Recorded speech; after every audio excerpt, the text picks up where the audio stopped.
কর বসন।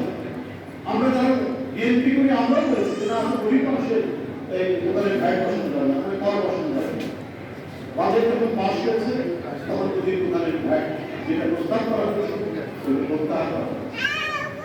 আমরা এও বলছি আপনাদের 12 কেজি আপনার যে গ্যাস সিলিন্ডার 357 টাকা কমানো হয়েছে।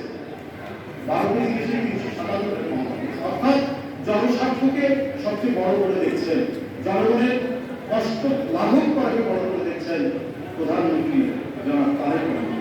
পাশাপাশি আমরা আমাদের আরো অনেক কাজ আছে যেটা এই সরকার করবেন। যে এবারে ইন্টারমিডিয়েট পরীক্ষায় প্রায় 33% যারা রেজিস্ট্রেশন করেছিলেন তাদের 33% পরীক্ষা দিতে হবে।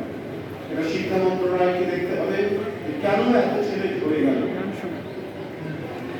এটা একটি গণতান্ত্রিক সরকার, জবাবদিহি সরকারের এটি বড় মানে দায়িত্ব যে আমাদের শিক্ষা ব্যবস্থায় আরো উন্নত করা এবং কোনো ছাত্র যাতে ধরে না। যাই হোক